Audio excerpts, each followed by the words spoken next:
So we are going to do page 3 on September 29th, and here we are going to do our animal cell.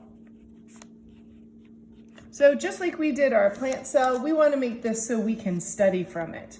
So we're going to take our pink line, and wherever your outside is, whether it's here or here, the outside of the page, you're going to take it and draw a dotted line, just as a reminder to you that all your labels are going to be on the left of that line or the outside of that line, and then you can cover and study from your labels.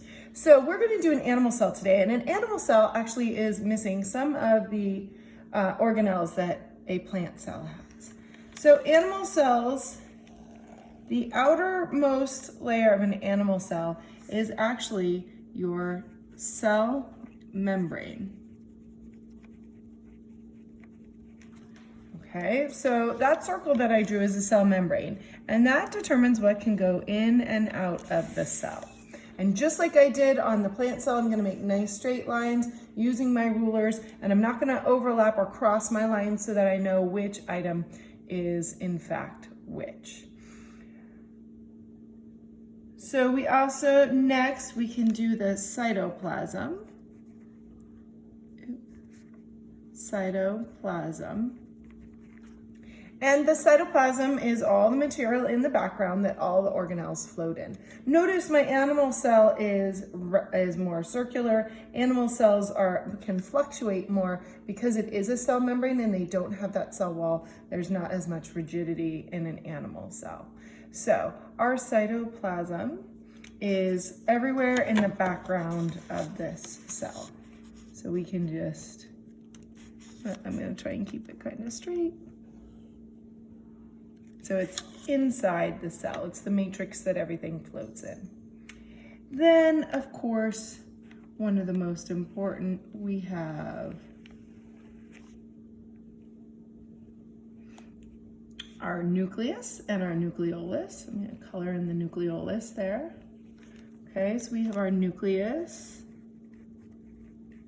And our nucleus is where all of the DNA, all the genetic information for the cell is, and it is nucleolus.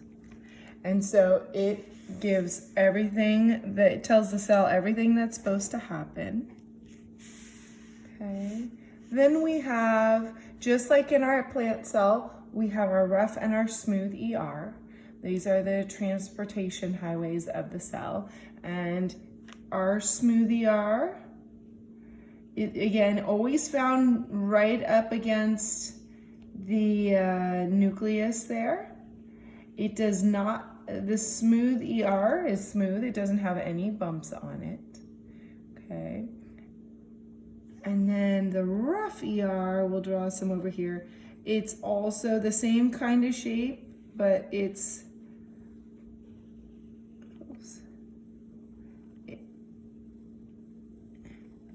going to be right next to the nucleus, and it's going to have those dots on it which give it that texture that make it look rough when we look at it under a microscope. And those dots are ribosomes, right? Those protein making organelles.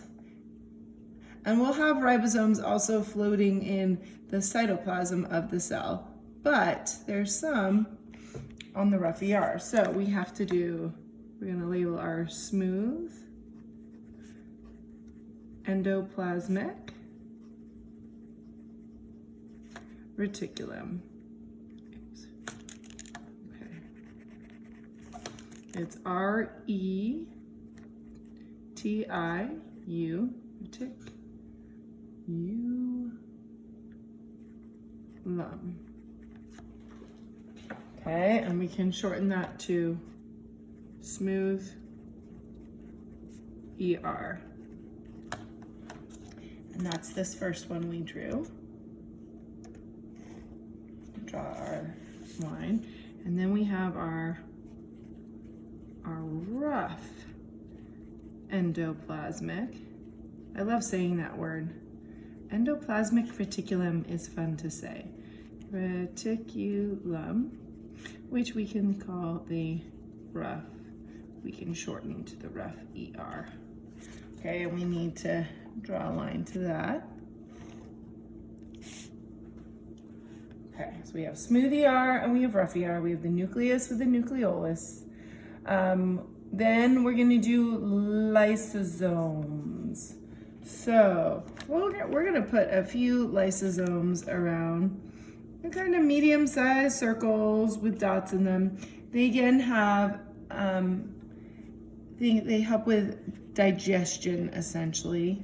So we're going to say lysosome. Okay, and if you remember, both plants and animal cells have lysosomes.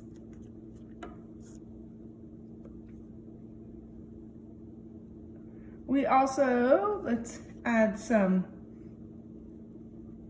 ribosomes, that important protein making little tiny organelle, and they're all over the cell, floating in the cytoplasm.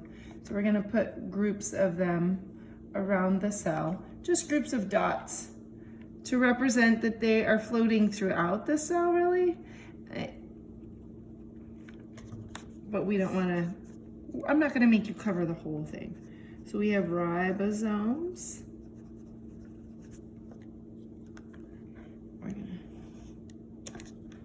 Okay, so those are our ribosomes. And you are going to need to know all of these organelles. You're going to need to be able to recognize them. If I show you a picture and ask you what they are, you're going to have to be able to label them.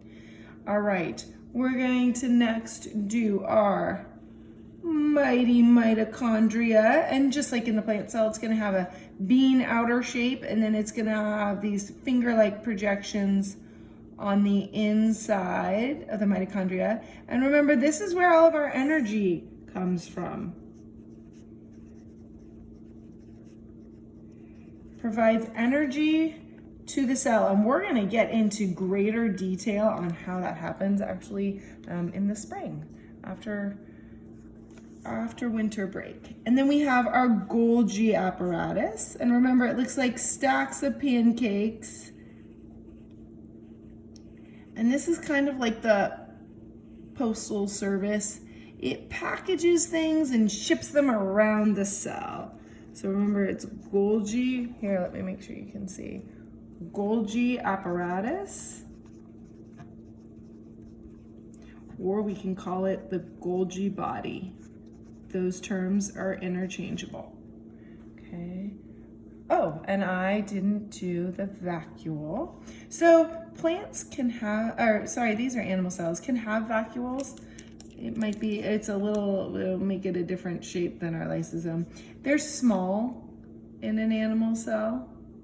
They are not, if you remember, in the plant cell, they were huge, but here in the animal cell, it is a small thing. So we're gonna have a line that bends in the middle, but notice none of my lines cross. So here we go, we have all of the organelles of the plant cell labeled, none of my lines cross, and you can see it. We're going to color this in, and then you will be done with this.